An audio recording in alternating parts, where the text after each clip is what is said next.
नमस्कार, आप देख रहे हैं राजस्थान ब्रेकिंग न्यूज और रुक करते हैं राजस्थान की 5 मुख्य खबरों का। राजस्थान पुलिस का मेवात में बड़ा एक्शन देखने को मिला है। पुलिस द्वारा 3 गांवों में 5 घंटे तक दबिश देने के बाद 40 साइबर ठगों को हिरासत में लिया गया है। राजस्थान के डीग जिले में पिछले 9 महीने से साइबर ठगों के खिलाफ अभियान चल रहा है। गुरुवार रात मेवात में पुलिस ने बड़ी कार्रवाई की, जिसमें 2 डीएसपी और 6 थानों के 200 पुलिसकर्मी शामिल थे। इस सर्च ऑपरेशन में 40 लोगों को डिटेन किया गया, जिनसे साइबर ठगी में इस्तेमाल होने वाले मोबाइल फोन्स, एटीएम कार्ड्स और फर्जी सिम कार्ड्स भी बरामद किए गए हैं। अब तक डीग पुलिस ने 1350 साइबर ठगों को गिरफ्तार किया है। ये ठग सेक्सटॉर्शन, फर्जी विज्ञापन और खुद को पुलिस अधिकारी बताकर ठगी करते थे। 9 महीने पहले मेवात में साइबर ठगी का प्रमुख केंद्र था, लेकिन लगातार पुलिस की कार्रवाई के चलते अब ये जो ठगी का रैकेट है वो सिमटते जा रहा है। एसीपी राजेश कुमार मीणा के नेतृत्व में पुलिस ने कई गांवों में दबिश दी, जहां से 90 मोबाइल फोन और 50 फर्जी सिम कार्ड मिले हैं। सभी ठगों से अभी पूछताछ जारी है। अब बात करते हैं पाली की, जहां एक बच्चा किडनैप हो गया है और पिछले 4 दिन से पुलिसकर्मियों के ढूंढने के बाद भी बच्चा नहीं मिला।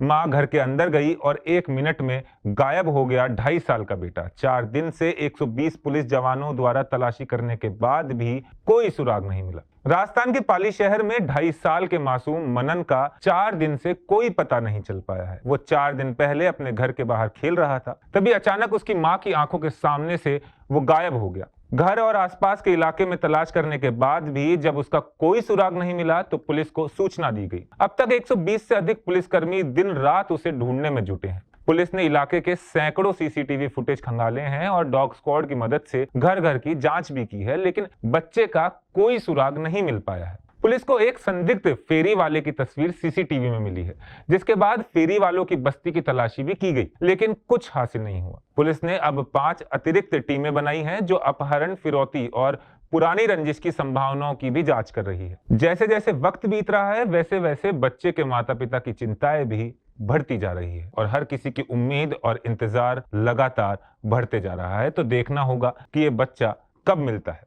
अब बात करते हैं भरतपुर जिले की। भरतपुर जिले के भुसावर कस्बे में चोरों ने बैंक में बड़ी चोरी की घटना को अंजाम दिया। देर रात अज्ञात चोरों ने दी भरतपुर सेंट्रल कोऑपरेटिव बैंक की तिजोरी को काटकर करीब 9,16,000 रुपए चुरा लिए। सुबह जब बैंक कैशियर ने देखा तो तिजोरी टूटी हुई थी और कैश गायब था। चोरों ने चोरी की वारदात को अंजाम देते हुए बाद में बैंक में लगे सीसीटीवी के तार काटकर डीवीआर भी निकाल लिया था, ताकि उनकी पहचान ना हो सके। सोचिए कितने ज्यादा समझदार चोर हैं। सूचना मिलने पर पुलिस ने मौके पर पहुंचकर डॉग स्क्वाड और अन्य टीमों को बुलाकर साक्ष्य जुटाए। थाना अधिकारी सुनील गुप्ता ने मामले की जांच शुरू कर दी है और भुसावर कस्बे में यह घटना अब चर्चा का विषय बन गई है।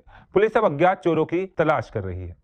अब बात करते हैं अगली खबर की, जो कि पॉलिटिकल है और नागौर सांसद हैं हनुमान बेनीवाल, उनसे जुड़ी हुई है। नागौर लोकसभा सांसद हनुमान बेनीवाल ने बीते गुरुवार को लोकसभा में दिल्ली मुंबई एक्सप्रेसवे में तकनीकी खामियों का मुद्दा उठाया। उन्होंने आरोप लगाया कि इस एक्सप्रेसवे पर अब तक 150 से अधिक मौतें हो चुकी है, जिसमें दौसा जिले में ही 50 मौतें शामिल हैं। बेनीवाल ने केंद्रीय मंत्री नितिन गडकरी से एक्सप्रेसवे की गुणवत्ता में सुधार और दोषियों के खिलाफ सख्त कार्रवाई की मांग की। गडकरी ने जवाब देते हुए कहा कि अगर ठेकेदार गड़बड़ी करेगा तो उसे बुलडोजर के नीचे दबा दिया जाएगा या फिर उसके बुलडोजर के नीचे डलवा दिया जाएगा। उन्होंने लापरवाह अधिकारियों को निलंबित करने और दोषियों के खिलाफ कड़ी कार्रवाई करने का भी आश्वासन दिया। बेनीवाल ने तकनीकी खामियों को लेकर भी सवाल उठाए, जैसे डामर और मटेरियल के सही तरीके से उपयोग न होने के कारण सड़क में ऊंचाई नीचाई की समस्या। गडकरी ने विदेशी तकनीक के उपयोग का उल्लेख करते हुए कहा कि सुधार किए जाएंगे और जिम्मेदारों के खिलाफ सख्त कदम उठाए जाएंगे।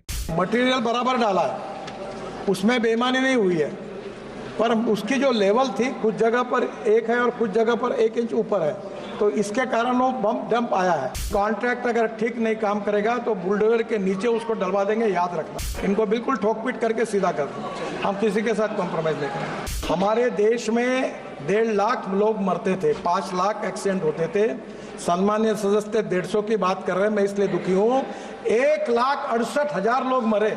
अब बात करते हैं अगली खबर का, जो कि उदयपुर से है। राजस्थान के उदयपुर स्थित 1200 साल पुराने एकलिंगजी मंदिर के दर्शन करने वाले श्रद्धालुओं के लिए नए नियम लागू कर दिए गए हैं। एकलिंगजी ट्रस्ट द्वारा जो जारी किए गए नए नियम हैं, उनके तहत अब श्रद्धालुओं को mini skirt, half pant, mobile bag और चमड़े की वस्तुएं मंदिर परिसर में ले जाने की अनुमति नहीं होगी। साथ ही मंदिर में फोटोग्राफी, धूम्रपान और नशे में धुत व्यक्तियों का प्रवेश भी वर्जित रहेगा। मंदिर की पवित्रता बनाए रखने के लिए शालीन कपड़े पहनने की सलाह दी गई है। ये मंदिर, जो जोधपुर से करीब 20 किलोमीटर दूर कैलाशपुरी में स्थित है, मेवाड़ क्षेत्र का प्रमुख तीर्थ स्थल माना जाता है। हाल ही में मेवाड़ के नए महाराणा विश्वराज सिंह मेवाड़ के राज तिलक के दौरान मंदिर में पूजा को लेकर विवाद हुआ था, लेकिन प्रशासन की कड़ी सुरक्षा के बाद यह विवाद सुलझ गया था। तो ये थी राजस्थान की आज की प्रमुख 5 खबरें। ऐसी ही और अपडेट्स के लिए आप देखते रहिए राजस्थान ब्रेकिंग न्यूज। तब तक के लिए धन्यवाद।